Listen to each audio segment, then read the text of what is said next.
22 जनवरी 2024 को अयोध्या में राम मंदिर में भगवान राम की मूर्ति की प्राण प्रतिष्ठा होने वाली है। तब भगवान राम की मूर्ति स्थापित की जाएगी, जिसके लिए अयोध्या में पूरे रीति रिवाजों और परंपराओं के साथ प्राण प्रतिष्ठा की जाएगी।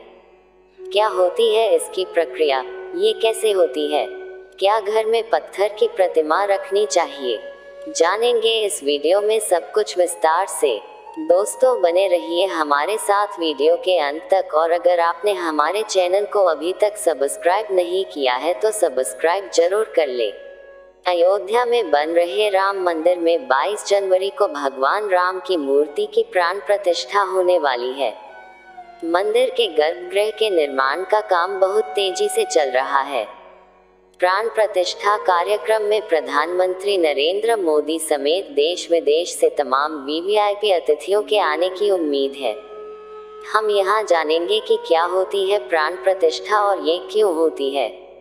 दोस्तों, प्राण प्रतिष्ठा हिंदू और जैन धर्म में एक अनुष्ठान है, जिसके जरिए मंदिर में देवता की मूर्ति को प्रतिष्ठित किया जाता है।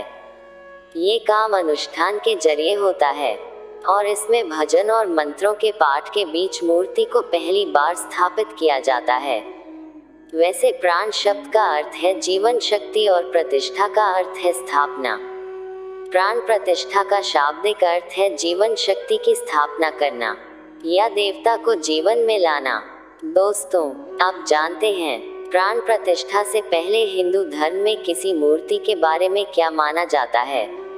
प्राण प्रतिष्ठा हिंदू धर्म में महत्वपूर्ण अनुष्ठान है। इससे पूर्व किसी भी मूर्ति को पूजा योग्य नहीं माना जाता है, बल्कि इसे निर्जीव मूर्ति मानते हैं। प्राण प्रतिष्ठा के जरिए उनमें शक्ति का संचार करके उन्हें देवता में बदला जाता है। इसके बाद वो पूजा और भक्ति के योग्य बन जाती है। दोस्तों, अब जानते हैं प्राण प्रतिष्ठा की प्रक्रिया के बारे में। प्राण प्रतिष्ठा से पहले मूर्ति को सम्मान पूर्वक लाया जाता है। मंदिर के द्वार पर सम्मानित अतिथि की तरह विशिष्ट स्वागत किया जाता है। फिर उसे सुगंधित चीजों का लेप लगाकर दूध से नहलाते हैं। नहलाकर और साफ करके उसे प्राण प्रतिष्ठा योग्य बना दिया जाता है। फिर मूर्ति को गर्भगृह में रखकर पूजन प्रक्रिया शुरू की जाती है।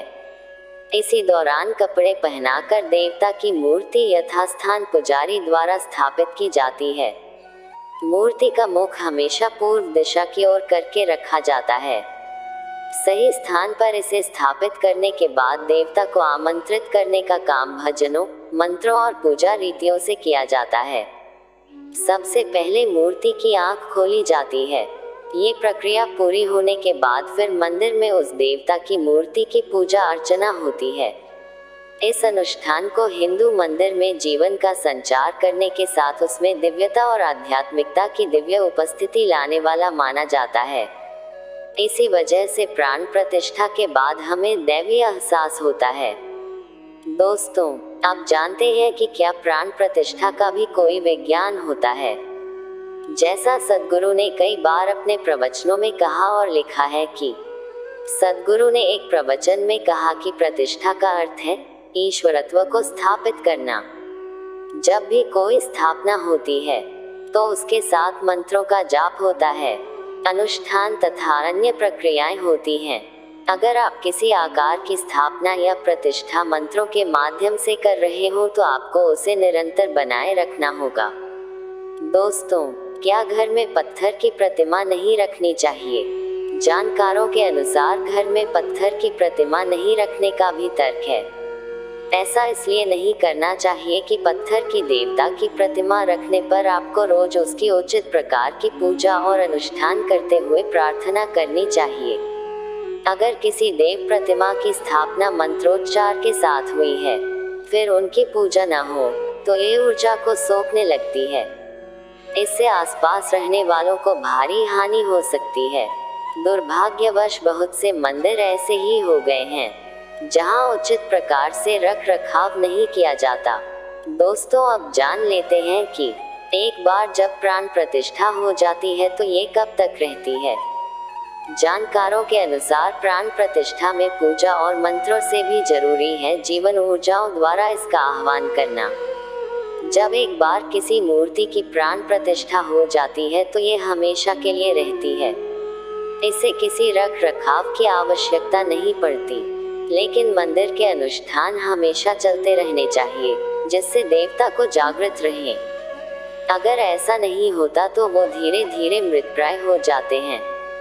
दोस्तों, अब जानते हैं कि क्या जैन धर्म में प्राण प्रतिष्ठा का तरीका यही है या अलग है।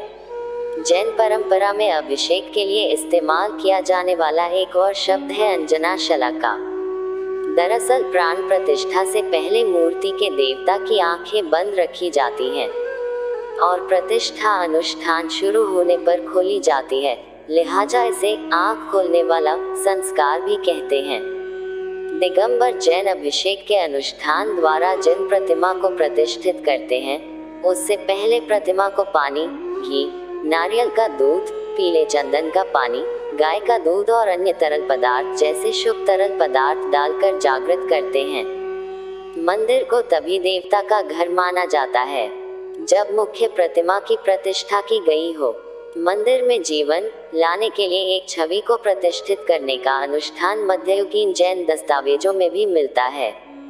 दोस्तों, अब जानते हैं कि किसी मूर्ति की स्थापना के समय उसका मुख पूर्व दिशा में ही क्यों रखा जाता है।